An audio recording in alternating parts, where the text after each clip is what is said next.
पिछली 3-4 कड़ियों से हम केशव जी के केस का ज़िक्र कर रहे हैं। केशव जी के सभी पिछले पार्ट्स का लिंक नीचे डिस्क्रिप्शन बॉक्स में दिया गया है। इस केस के थ्रू हम ये चीज़ समझ रहे हैं कि जो लोग बहुत पावरफुल पोजीशन में होते हैं या आध्यात्मिक गुरु या किसी भी अन्य पावरफुल पोजीशन पर, जहाँ वो अपनी पावर के इस्तेमाल से बहुत बड़ी संख्या में लोगों पर असर डाल सकते हैं। जैसा कि स्वयं केशव जी भी 1920 के समय में एक बहुत बड़े धर्म गुरु के रूप में रहे हैं। तो ये कड़ी जैसे जैसे आगे बढ़ रही है, इसमें बहुत सारी चीज़ें हैं जो हमारे सामने निकल कर आ रही हैं।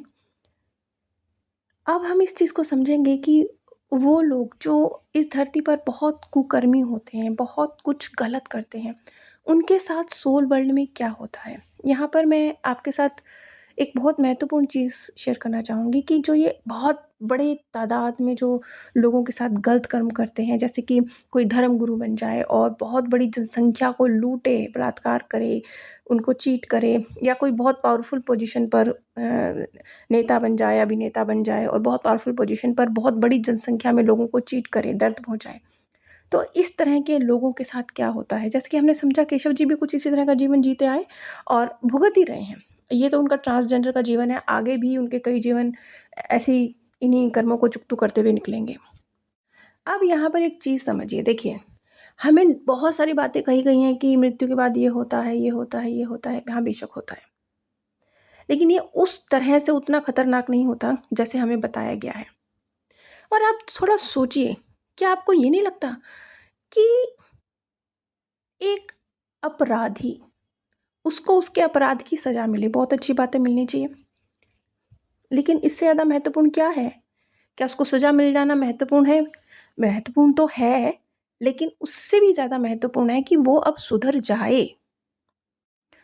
उसको सज़ा मिलना जितना महत्वपूर्ण है, उतना ही महत्वपूर्ण है कि वो अब सुधरे भी, बाहर निकल के उसी क्राइम को रिपीट ना करे। तो बस यही है कुदरत का नियम। गलत कर्म जो किया है उसकी सज़ा लेकिन रिपीट भी तो नहीं होना चाहिए ना, उससे सीख कर आगे भी तो बढ़ना है ना। तो बस, तो इसी तरह की जो आत्माएं होती हैं जो बहुत बड़े स्तर पर लोगों के साथ अन्याय करती हैं, तो उनके साथ ना, अगर ये बोल दिया जाए कि हाँ वो नरक में जलेंगे या इतने साल जलेंगे या ये होगा, नहीं। अगर आपने 50,000 लोगों की ज़िंदगियाँ तबाह करती हैं, उनकी ज़िंदगी के 70-80 साल थे, वो आपने तबाह कर दिए हैं, तो आप कैसे कुछ सालों का आपको टॉर्चर मिले और आप बच के निकल जाएँ? ये भी तो अनफ़ेयर है ना। तो सज़ा तो कुछ अच्छी सी होनी चाहिए ना। ऐसी सज़ा जिससे न सिर्फ़ आपके कर्म चुकते हों बल्कि आप सीखें भी। तो इसी कड़ी में अब हम समझेंगे कि इस तरह की आत्माओं के साथ क्या होता है। हो सकता है ये वीडियो 2 पार्ट में जाए, पर मैं कोशिश करूँगी 1 पार्ट में इसे समेटने की। ये चीज़ तो निश्चित है कि आत्मा, चाहे जो भी कुकर्मी आत्मा हो, कुछ भी, मार्गदर्शक साथ नहीं छोड़ते हैं, अकेला नहीं छोड़ते हैं। ये समझ लीजिए, स्टूडेंट फेल हो गया है, चीटिंग करते पकड़ा गया है, कुछ भी किया है स्टूडेंट ने, टीचर छोड़ के भाग नहीं जाएगा। डांटेगा, मारेगा, प्यार से समझाएगा, जो भी उसके हाथ में है सिखाने के लिए वो करेगा, लेकिन छोड़कर भाग नहीं जाएगा। तो मार्गदर्शक कुछ भी हो, आत्मा को छोड़ के भागते नहीं हैं। इस तरह के लोग जो धरती पर बड़ी संख्या पर लोगों पर नकारात्मक असर डालते हैं, उन्हें सोल वर्ल्ड में एक लंबे एकांतवास का एक्सपीरियंस करना पड़ता है। अब सुनने में तो लगेगा कि एकांतवास, बस इतनी सी बात। नहीं, ये शुरुआत है। शुरुआत से ही, जैसा कि हमने केशव जी के मामले में भी देखा कि उनके मार्गदर्शक ने स्पष्ट उनको संकेत दिए कि वो उनकी जो परफॉर्मेंस रही धरती पर, उससे वो हैप्पी नहीं है। बिल्कुल क्लियर उनको इंडिकेशन मिले। इसी तरीके से जब वो सोल वर्ल्ड में जाती हैं इस तरह की आत्माएं, तो उन्हें उनके आत्मिक रूप से मिलने नहीं दिया जाता है। उनको उनकी सोन फैमिली से उनकी मुलाकात नहीं कराई जाती है। यहाँ तक कि पूरी जो प्रक्रिया है जिसमें उनकी हीलिंग होती है, जिसमें एक जो गुरुजनों की सभा है, वो उस सारी प्रक्रिया से भी नहीं गुजरते। उनका मार्ग बिल्कुल अलग रखा जाता है। वो दूसरी आत्माओं से बिल्कुल अलग होती हैं। उनका एक अलग ग्रुप होता है और इस तरह की आत्माओं की संख्या बहुत बहुत कम होती है, बहुत कम। 100 में से 1 भी नहीं कह सकते, लाखों में 1 कहना चाहिए। ये जो एकांतवास होता है, ये सजा की तरह नहीं होता। ये एकांतवास अंतरात्मा के साथ कनेक्ट हो, उसकी एक बार फिर से रचना करो, खुद का शुद्धिकरण करो, ये इसके लिए होती है। और ये सबके लिए बिल्कुल व्यक्तिगत तौर पर अलग-अलग होता है। बिल्कुल, जैसे हम सबकी आँखों की छाप अलग है, हाथों की छाप अलग है, हम लोग एक नहीं हैं, चाहे हम सब मनुष्य हैं, लेकिन फिर भी हर एक मनुष्य अलग है। इसी तरीके से जो आत्माएँ धरती पर गलत कर्म कर रही हैं, उसकी इंटेंसिटी अलग है, उनका कर्म का स्तर अलग है, उनका जो असर पड़ा है लोगों पर वो अलग है, तो उसके अनुरूप पूरी तरह से एक अलग स्थान होता है, जो हर आत्मा के लिए एक तरह से इंडिविजुअल कहना चाहिए, सिर्फ़ उसके लिए निर्मित। इस तरह की आत्माएँ एक लंबी प्रक्रिया से गुज़रती हैं, जहाँ पहले तो आत्मालोक में उन्हें अपने अंदर बहुत बहुत बड़े स्तर पर सीखना होता है, बदलाव करना होता है। और कई बार वो जब धरती पर इसी तरह का जीवन अपने लिए चूज़ करती हैं, जिस तरह की यातनाएँ उन्होंने धरती पर रहते हुए लोगों को दी, ताकि वो सीख सकें, समझ सकें कि जो उन्होंने दूसरों के साथ किया था, वो कितना कष्टकारी था, वो उस चीज़ को रिपीट ना करें। और इस मामले में कई बार उनके कई बर्थ होते हैं, छोटे और बड़े, बहुत सारे। क्योंकि कुछ तो ऐसे कुकर्मी हैं कि उनका एक बर्थ में निपटारा हो ही नहीं सकता, और कई बार सजाएँ बहुत ज़्यादा कठोर हो जाती हैं। और इस तरह की आत्माओं की ऊर्जा में परिवर्तन करके जिस चेतना का उन्होंने व्यवहार किया है, उसी स्तर तक उन्हें गिरा दिया जाता है। जैसे कि मान लीजिए किसी ने इंसानी रूप में जन्म लिया, लेकिन कार्य उसके ऐसे थे कि जैसे एक जानवर जैसे एक एक कुत्ते के समान उसके कार्य थे।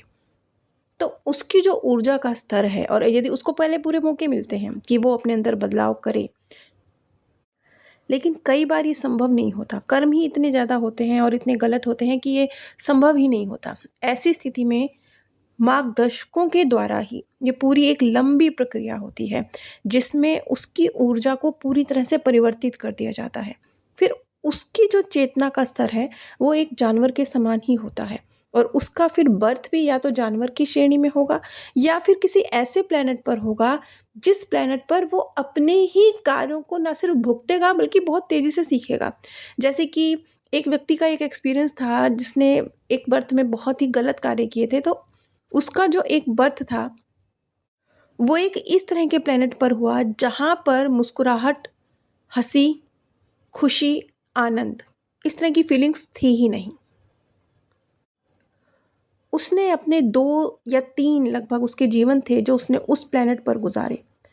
उस प्लेनेट पर रहते हुए, जहाँ उसे खुशी, मुस्कुराहट क्या होती है, हँसी क्या होती है, आनंद क्या होता है, इसका एक्सपीरियंस ही नहीं। क्योंकि वहाँ इस चीज़ का वजूद ही नहीं। खूबसूरती क्या होती है, प्रेम क्या होता है, इसका अनुभव नहीं। अब अब जैसे अब जो इतनी लंबी जो मेरी जर्नी चली है, उसमें मैं समझती हूँ शायद ये कुछ विशेष प्लैनेट होंगे, जो इसी तरह के कुछ कर्मों को रिलीज़ करने के लिए बनाए गए होंगे। इन प्लैनेट्स का निर्माण भी सोच समझ के किया गया होगा। तो इस तरह के एक प्लैनेट पर, जहाँ बिल्कुल उसने बताया कि चेहरे के भाव ऐसे हैं जैसे पत्थर, मुस्कुराहट है ही नहीं, क्या होती है? आँखों की चमक, खुशी, ये क्या होती है?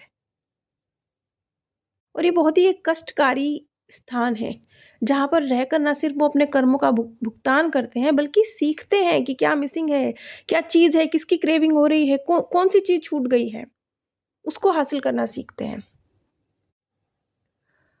और कुछ इसी तरह की आत्माएँ हैं, जिन्होंने इतने भयंकर गलत कर्म किए हैं, वो फिर इस लायक ही नहीं होती कि उनकी ऊर्जा में बदलाव भी कर दिया जाता है, तो भी वो पृथ्वी पर भेजने लायक नहीं होती।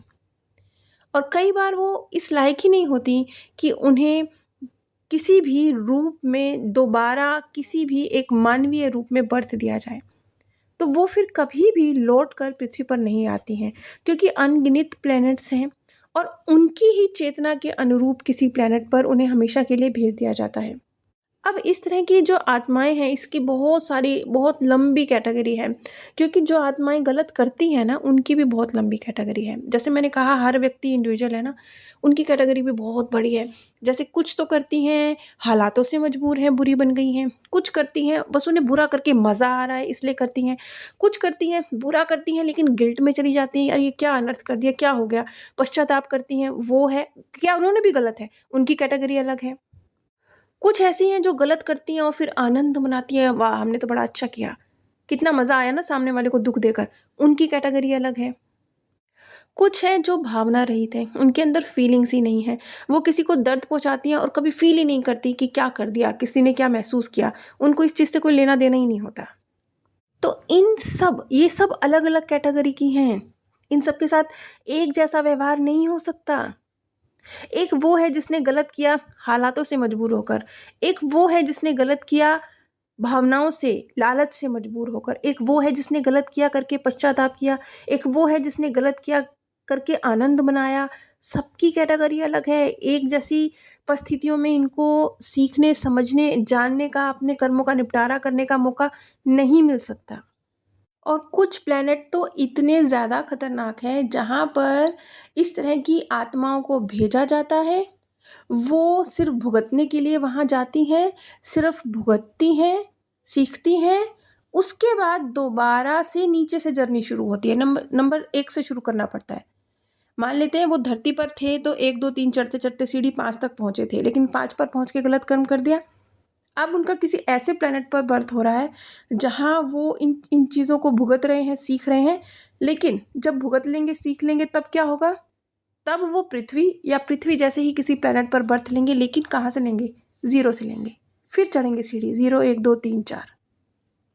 अब आप समझ सकते हैं कि उन आत्माओं की जर्नी कितनी ही डिफ़िकल्ट होती है जो गलत कर्म करते हैं। अभी इस जर्नी में बहुत कुछ है जो आप सभी के साथ शेयर किया जा सकता है। अगर आपको ये जानकारी पसंद आ रही है तो प्लीज़ मुझे कमेंट में बताइएगा। नीचे डिस्क्रिप्शन बॉक्स में आप सभी के साथ अमेज़न का लिंक शेयर किया गया है। अगर आप इस लिंक के माध्यम से कुछ भी परचेज़ करते हैं तो बहुत छोटी-सी एक सहयोग राशि इस ज्ञान कार्य को मिलती है। मेरे सेकंड चैनल का लिंक भी नीचे डिस्क्रिप्शन बॉक्स में दिया गया है। अगर आप अपने पूर्व जन्मों को जानना चाहते हैं, जीवन से जुड़े सवालों के जवाब चाहते हैं, आपके भविष्य में क्या होगा, आपके लाइफ लेसन क्या हैं, इसे जानना और समझना चाहते हैं तो आप स्क्रीन पर दिए गए व्हाट्सएप नंबर पर संपर्क कर सकते हैं। आप सभी पर परमात्म सौंदर्य, प्रेम और आनंद सदैव बरसता रहे। आप सभी दिव्य परम धाम में स्थान प्राप्त करें। पिछली 3-4 कड़ियों से हम केशव जी के